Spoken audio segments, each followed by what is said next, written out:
Hey everyone, it's Laura with Our Oily House, and today I'm going to show you how to make your own dry shampoo.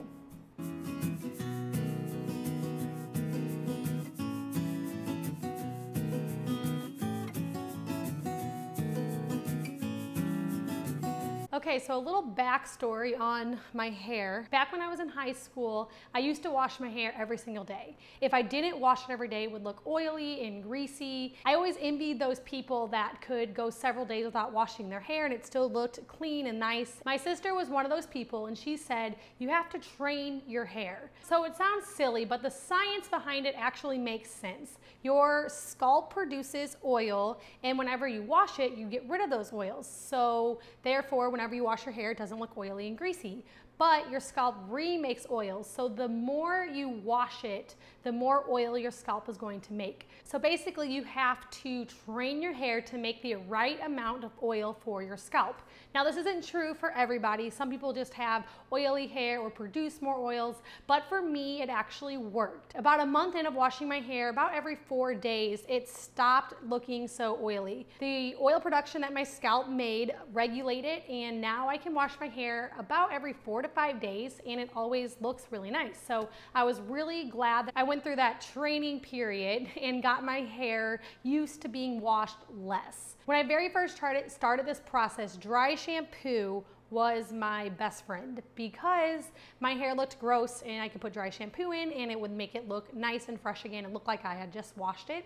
Dry shampoo is also really great for those people that are really busy. I have had so many times when I'm in a rush, I need to go get ready and it's time to go and I don't have time to wash my hair, because whenever you wash your hair, you want to blow dry, you want to style it, and sometimes I just don't have time for all that. So I use my dry shampoo instead because it's really fast and convenient. If you look at a conventional dry shampoo from the store, you're going to see a lot of ingredients on the back of that list, and they are very toxic and they can do damaging things to your health, your immune system, your respiratory system. And so I decided to ditch the conventional and make my own. And thankfully, it is super simple to make, and you only need 2 ingredients with the optional of using essential oils. The 2 ingredients that we're going to use are arrowroot powder and cocoa powder. And the cocoa powder is really to help get the desired color that you want for your dry shampoo. So if you have very light hair or even white hair, you might want to eliminate the cocoa powder altogether and just stick to your arrowroot powder. If you have very dark hair or black hair, you're going to need more cocoa powder than those with blonde hair. Arrowroot powder absorbs moisture, so that's why this is the key ingredient in your dry shampoo. So to make this, you are simply going to add arrowroot powder, about 1/4 cup to a bowl.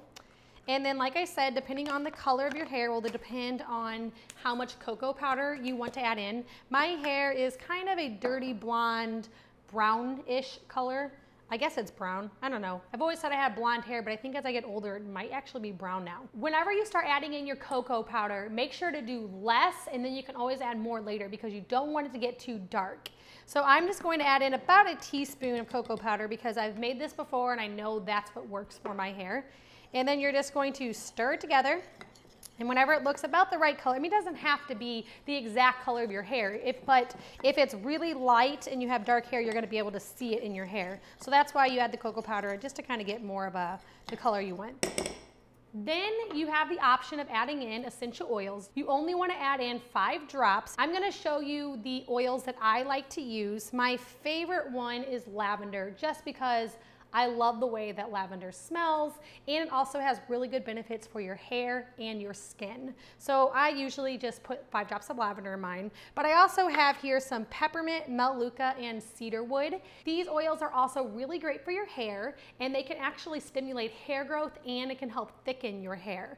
I have cedarwood here because if you are a man or you're making this for a man, cedarwood has a nice woodsy, masculine smell. In fact, I use cedarwood for all the different DIY products that I make for my husband. I always use cedarwood and he just really likes the smell. It pairs really nicely with lemongrass. So if you're making this for a guy, lemongrass and cedarwood would be a great masculine scent to use for them. Melaleuca also is really great for cleansing and having a healthy, nice looking scalp. And so melaleuca might be one that you want to add in. I am going to go ahead and just add in 3 drops of lavender and 2 drops of melaleuca. And then we're just going to stir it up. And you're gonna want to store this in an airtight container. I'm just gonna use this little cute container here. You want it to be an airtight container, and you can use a mason jar or an empty baby food jar. Just any type of airtight container would be a great thing to store your dry shampoo in. Okay, so I'm gonna pour it in here. Okay, so now let's talk about applying this to the hair. The best way to apply your dry shampoo is with an old makeup brush. A little goes a long way. So whenever you dab it in, you're gonna wanna hit it kind of on a hard surface and make sure you just have just a little bit on the end of your brush. And then you're gonna start at the roots and work your way down, and you're just gonna dab it into your hair, sectioning it off and dabbing it onto the roots, into each section of your hair until your whole head is kind of covered. Let it sit on your hair for a couple of minutes so the arrowroot powder can work by absorbing the oil, and then you can just brush through the hair. And if you see any spot that maybe looks like it's a little bit greasy, you can always add in more dry shampoo. After you are happy with the way it looks, you can go ahead and style it just like normal. If you are an avid dry shampoo user, try this one out because it's cheap, easy, and it works really great. I have a free printable label that you can put onto your dry shampoo, so check that out in the description below. And if you're interested in getting essential oils into your home, I also have a link down in the description where you can get more education with my free online class and purchase your oils 25% off. If this is your first time by my channel, please hit that subscribe button.